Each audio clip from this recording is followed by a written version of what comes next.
Students, hello students, welcome to Y academy once again.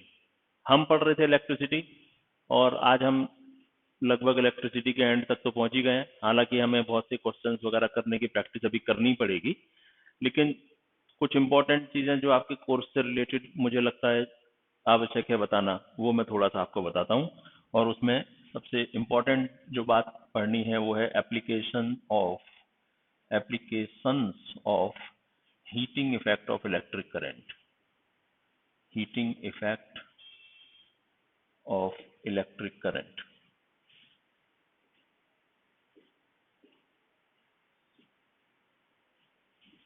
Heating effect of electric current तो हमने पढ़ा है, तो उसका कहाँ कहाँ एप्लीकेशन है वो हम देखना चाहते हैं। तो सबसे पहला इसका एप्लीकेशन जो है ना, वो है इलेक्ट्रिक बल्ब में। हालांकि ये इलेक्ट्रिक बल्ब जो है ना अब चलते तो है नहीं। आपको याद होगा ना पुराने टाइप के इलेक्ट्रिक बल्ब कैसे थे, कि इसमें ग्लास का एक कवर होता था, राइट, और इसके दो पॉइंट थे, राइट। तो एक कुछ इस टाइप का था, अंदर गैसेस भरे रहते थे और ये फिलामेंट था इसमें एक। This wire is made of tungsten, right, और इसमें इनएक्टिव गैसेस भरी हुई हैं,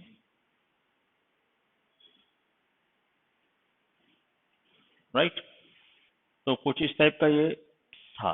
अब होता क्या है इलेक्ट्रिक बल्ब में, किस टाइप से होता है इसका एप्लीकेशन, वो ये इसके दो पॉइंट हैं। यहाँ से करंट आया, अब करंट अंदर सप्लाई होगा, राइट, करंट गया और करंट इसके अंदर मूव करेगा। अब जो टंगस्टन जो है, ये जो टंगस्टन है, it has very very high resistivity.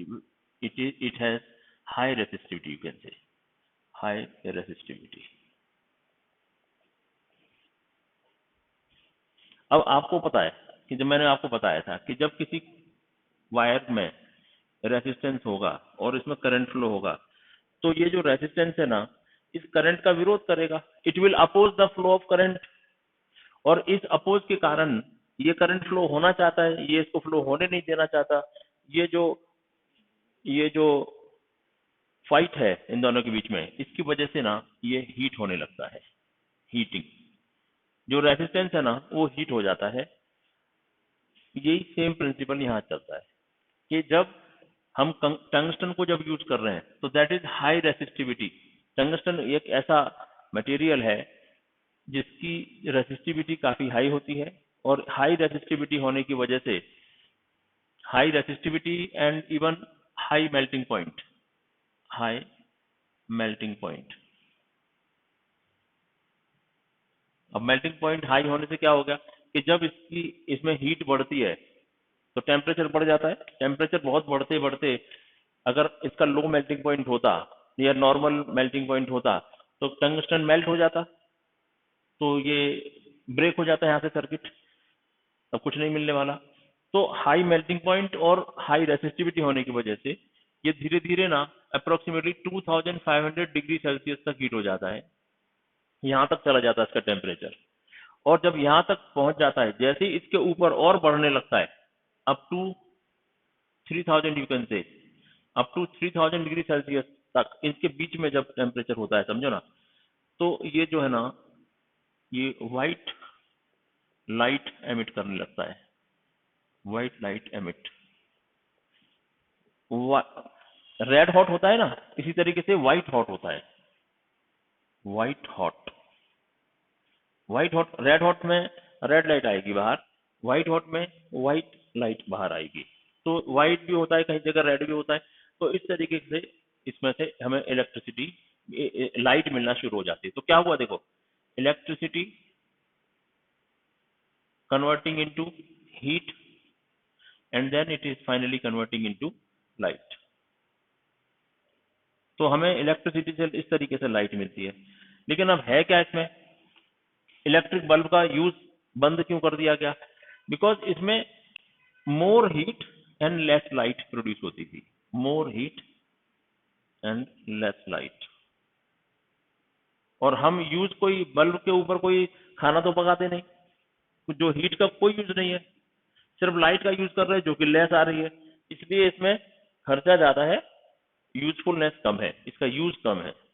Hence these type of electric bulb are now discontinued, इनको बंद कर दिया गया। राइट, तो आप इसको इतना ही समझ लीजिए कि ये जो बल्ब हैं इसके हाई रेसिस्टिविटी और हाई मेल्टिंग पॉइंट के हैं, 3000 डिग्री सेल्सियस तक इसको हीट किया जाता है, तब व्हाइट हॉट हो जाता है और लाइट आती है बाहर, electricity converting into heat, heat is converting into light, इस तरीके से इसका कन्वर्जन होता है। इसमें एक क्वेश्चन ऐसा पूछा जाता है जो मैं आपको यहाँ पे बताना चाहता हूँ इलेक्ट्रिक बल्ब में। एक तो मेल्टिंग पॉइंट के बारे में पूछ लेंगे ये, और दूसरा पूछ सकते हैं आपको एक कुछ इस टाइप का क्वेश्चन।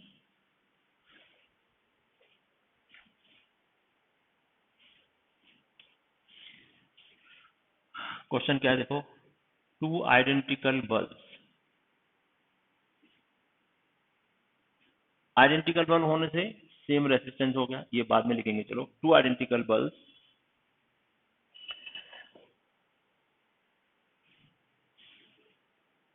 ये दो बल्ब बना रहे हैं, एक के अंदर हाइड्रोजन गैस भर दिया गया और दूसरे के अंदर वैक्यूम है,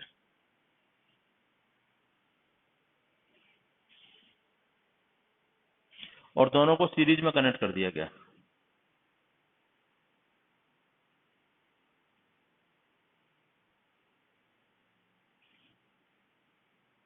सीरीज, दोनों बल्ब को सीरीज में कनेक्ट कर दिया गया और पूछ रहे हैं विच bulb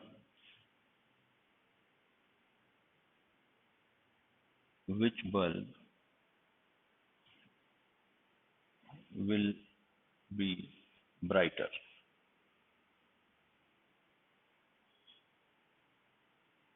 which bulb will be brighter, इनमें से कौन सा बल्ब ज्यादा ब्राइटनेस देगा। अब क्या होने वाला है आप सोच समझ के इसका जवाब दे सकते हो।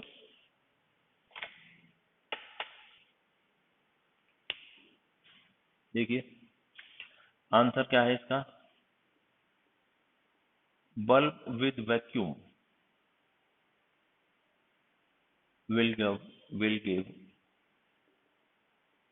more bright light।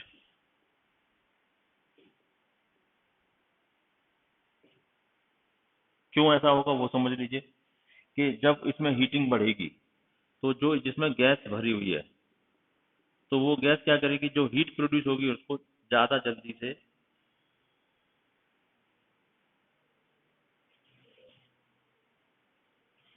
देखो रीजन बताते हैं, H2 gas will transmit the heat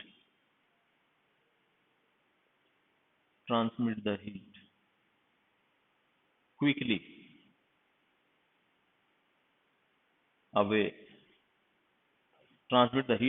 away, अब ज्यादा जल्दी से उसने हीट को इधर उधर भेज दिया, जिसकी वजह से क्या हुआ, जो टंगस्टन का जो फिलामेंट अंदर होगा, फिलामेंट वो उसका टेम्परेचर बहुत ज्यादा बढ़ नहीं पाएगा, थोड़ा बहुत तो बढ़ जाएगा, लेकिन वो हीट जिधर उधर ट्रांसमिट कर देने से वो व्हाइट रेड नहीं, व्हाइट हॉट या रेड हॉट लेस टाइप से हो पाएगा थोड़ा सा। सो क्या लिखें देखो, H2 gas will transmit the heat quickly away, so filament will not be much heat, and so produce less brightness।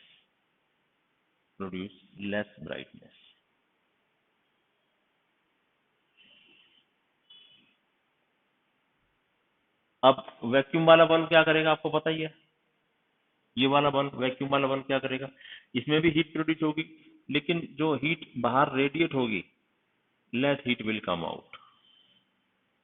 यहाँ पे जो बाहर से आने वाली हीट है, more heat will come out. अब लेस हीट जब बाहर कम हीट आएगी बाहर, तो फिर अंदर हीट फिलामेंट ज्यादा जल्दी से ज्यादा जोर से हीट होगा और ज्यादा ब्राइट लाइट देगा। Right, so this is that type of question, आपने याद रखना चाहिए। दूसरा इसमें एक क्वेश्चन अक्सर पूछा जाता है वो भी मैं यहाँ पे लिखता हूँ। पहले क्वेश्चन लिख देता हूँ।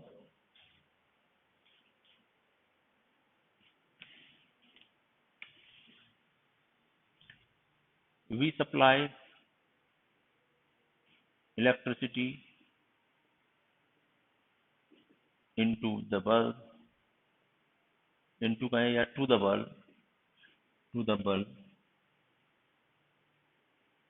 with the help of copper wire, but bulb filament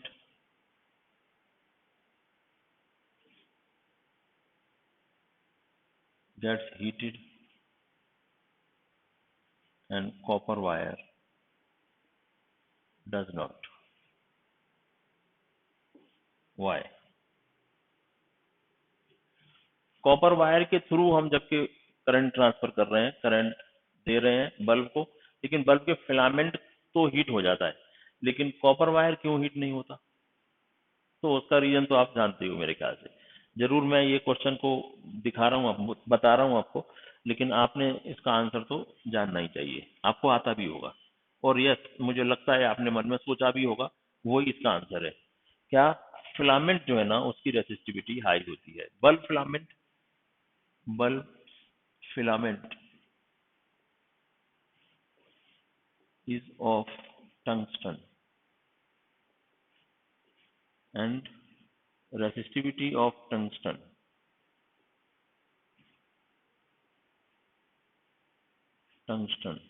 is more than copper. Copper से ज्यादा रेसिस्टिविटी होती है, इसलिए कॉपर वायर हीट नहीं होता, टंगस्टन वायर हीट होता है। जिसकी रेसिस्टिविटी हाई होगी उसका वो ज्यादा हीट होगा। टंगस्टन की रेसिस्टिविटी है 10⁻⁻⁶ के ऑर्डर में अप्रोक्सीमेटली, और कॉपर की है 10⁻⁸ तो ये ज्यादा है, काफी 100 टाइम्स ज्यादा है, इसलिए टंगस्टन हीट होता है, कॉपर वायर हीट नहीं होता। और ये ज्यादातर सभी एप्लीकेशन के लिए, हीटिंग फैक्ट में जितने भी एप्लीकेशन आप पढ़ेंगे उन सभी में ये क्वेश्चन पूछा जा सकता है, और आपको हर बार यही बताना है कि कॉपर वायर की रेसिस्टिविटी कम है, इसके लिए उसकी हीटिंग कम होती है। अंदर जो कुछ मटेरियल लगा हुआ है हीटिंग डिवाइसेस में, उसके फिलामेंट हो, उसकी कॉइल हो, उसके हीटिंग ज्यादा होती है, बिकॉज उसकी रेसिस्टिविटी ज्यादा होती है, राइट। दूसरा एप्लीकेशन इसमें होता है इलेक्ट्रिक आयरन का। ये हमने 1 नंबर पढ़ा अभी सिर्फ, अभी हम दूसरा पढ़ रहे हैं electric iron. Number 2 application is electric iron. हम घरों में अपने कपड़ों को प्रेस करने के लिए इलेक्ट्रिक आयरन का यूज करते हैं।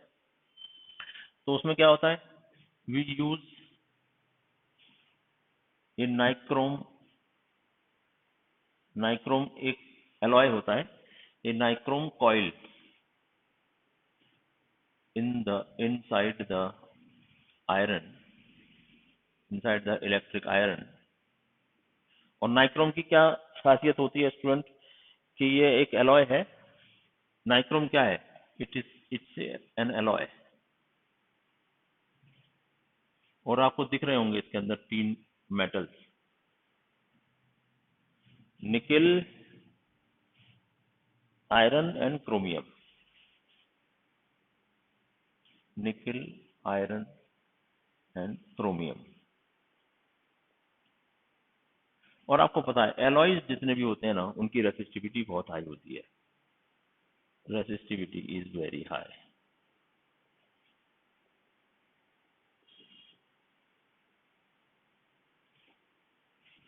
राइट। इसकी रेसिस्टिविटी वेरी वेरी हाई की जगह वेरी हाई ऐसा लिख देंगे, इसकी रेसिस्टिविटी बहुत हाई होती है।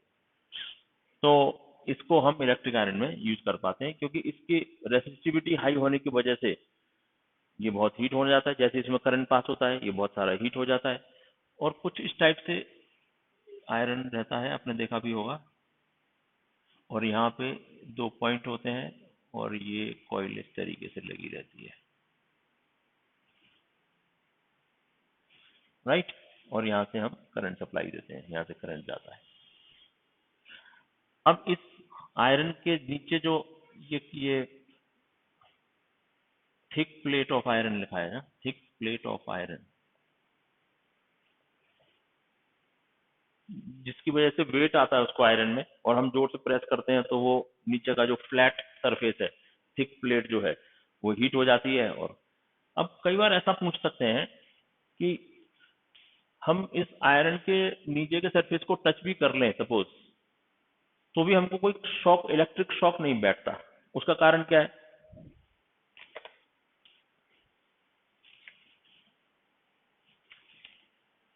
उसका कारण है, देखो, इसके नीचे और ऊपर, यानी आप ऐसा समझो, ये हमने क्या किया, ये माइका शीट लगाई है, माइका शीट, और इसके ऊपर, माइका शीट के ऊपर फिर हमने वो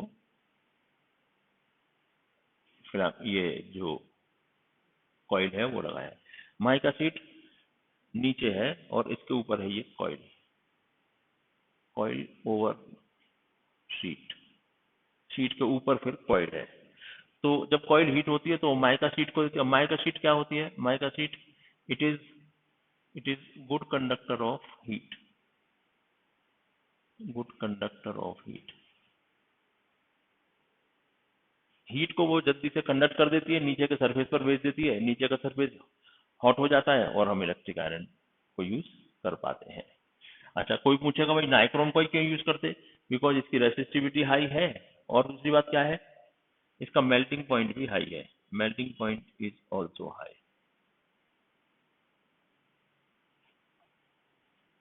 और इसके अलावा इसमें इसकी डक्टिलिटी भी काफी होती है, आपने केमिस्ट्री में पढ़ा होगा, मेटल्स नॉन मेटल्स में स्पेशली, कि इसकी डक्टिल मैंने मेलिएबिलिटी है इसके अंदर काफी हाई, इसकी वजह से इसके काफी लंबे वायर्स हम ड्रॉ कर सकते हैं नाइक्रोम के।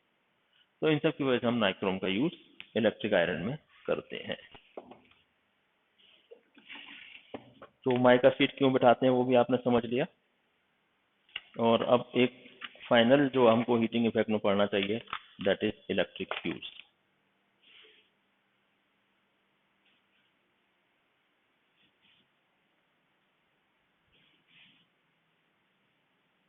Electric fuse, third application is electric fuse.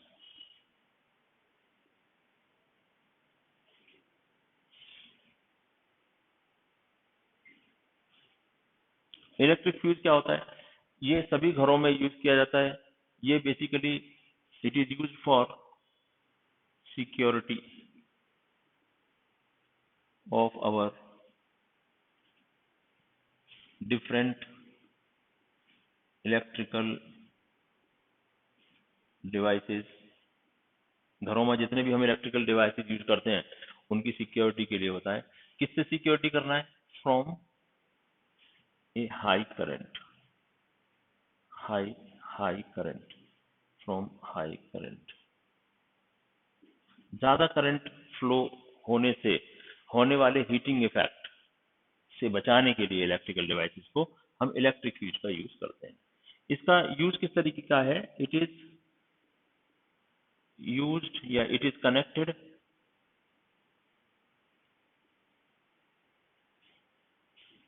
in starting of the circuit, starting of the circuit in our homes। देखिए हमारे घर में जहां से सर्किट का स्टार्ट होता है, आपने देखा होगा, आप सभी के घरों में एक कहीं पे मेन स्विच होता है, उस मेन स्विच पर ही वो कटआउट लगे रहते हैं। कटआउट का मतलब किटकैट, राइट? और नहीं तो कहीं वो चीनी माती के, चाइना माती जो होती है ना, उसके बने हुए जो बड़े बड़े फ्यूज पॉइंट जैसे होते हैं ना, उनको खींच के बाहर निकालते हैं, उसके अंदर वायर बिठाते हैं, वो फ्यूज आपने देखा हो, तो उस तरीका होता है। तो स्टार्टिंग में घर में बिठाना चाहिए, क्योंकि स्टार्टिंग में अब मान लो बाहर पोल से लाइट आ रही है, ये पोल है, यहाँ से आपके घर में इलेक्ट्रिसिटी आई, ये आपका घर है, होम, और ये इलेक्ट्रिक पोल है, इलेक्ट्रिक पोल। यहाँ से लाइट आई, घर में एंट्री करी, सबसे पहले फ्यूज बिठा दो, ये है फ्यूज, और बाद में वो घर में अंदर जाएगा दूसरे इलेक्ट्रिकल अप्लायंसेस के पास। करंट यहाँ से आएगा, और ये डायरेक्ट आया वाला ये न्यूट्रल वायर है। और ये लाइन, लाइन या लाइव वायर कह सकते हैं, जिसमें करंट फ्लो होता है मेनली, राइट। तो फ्यूज इस तरीके का होता है। अब फ्यूज जो है ना, इलेक्ट्रिकल फ्यूज, ये बनाया जाता है एक प्रकार के एलॉय का। Fuse is made of an alloy of fuse is made of an alloy of lead and tin.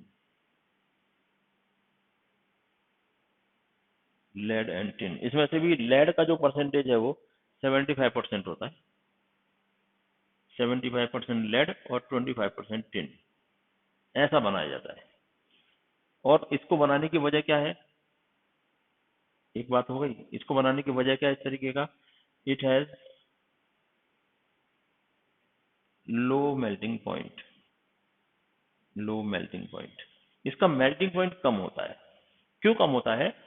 क्योंकि जैसे ही ज्यादा कहीं करंट सप्लाई आएगी, और आपको पता है ज्यादा करंट सप्लाई आती है तो हीटिंग इफेक्ट बढ़ता है, तो हीट बढ़ेगी जैसे ही, तो हीट बढ़ने के बाद एक निश्चित लिमिट, एक फिक्स लिमिट के बाद में अगर उससे भी ज्यादा अगर करंट फ्लो होगा तो ये इसका मेल्टिंग पॉइंट आ जाएगा और ये मेल्ट हो जाएगा, जिससे कि ज्यादा करंट जो है ना, घर के अंदर के जो दूसरे अप्लाइंसेस लगे हुए हैं हमारे घर में, टीवी, फ्रिज, वॉशिंग मशीन या इसी तरीके के और भी कोई कॉस्टली इलेक्ट्रिकल अप्लाइंसेस लगे हुए हैं, उनमें ज्यादा करंट अगर फ्लो हो गया ना तो वो जल जाएंगे, वो खराब हो जाएंगे आपके। उनको बचाने के लिए हम फ्यूज का यूज करते हैं। फ्यूज कैसा होता है?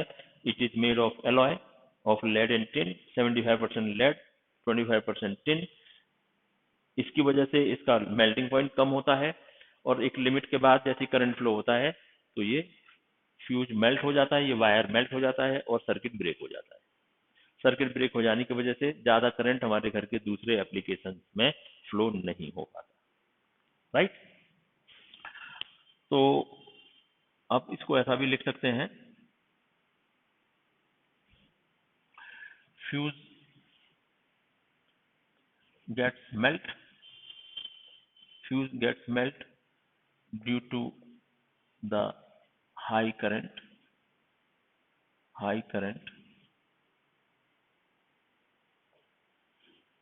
एक इंपॉर्टेंट बात क्या है, फ्यूज की एक रेटिंग होती है, हमें कितना करंट फ्लो करवाना है उसके हिसाब से आते हैं। Fuse has a fix rating, example 5 ampere, 8 ampere, 10 ampere, 15 ampere, इस तरीके की रेटिंग के फ्यूज मार्केट में आपको मिलते हैं। इन रेटिंग का क्या मतलब है बच्चों, कि अगर मान लो कोई फ्यूज हमारे पास 5 एम्पियर का है, तो अगर कोई करंट 5 एम्पियर तक फ्लो होगा तो फ्यूज इसको जाने देगा। 5 एम्पियर फ्यूज का क्या मतलब हो, देखो 5 एम्पियर फ्यूज, 5 एम्पियर, इसका क्या मतलब हुआ, this fuse wire will work up to 5 ampere current, 5 ampere electric current. If electric current increases above this rating,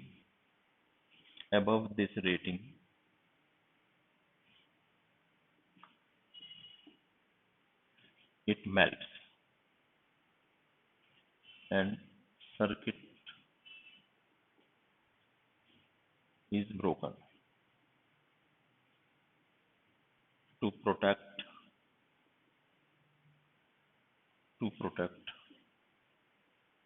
other appliances,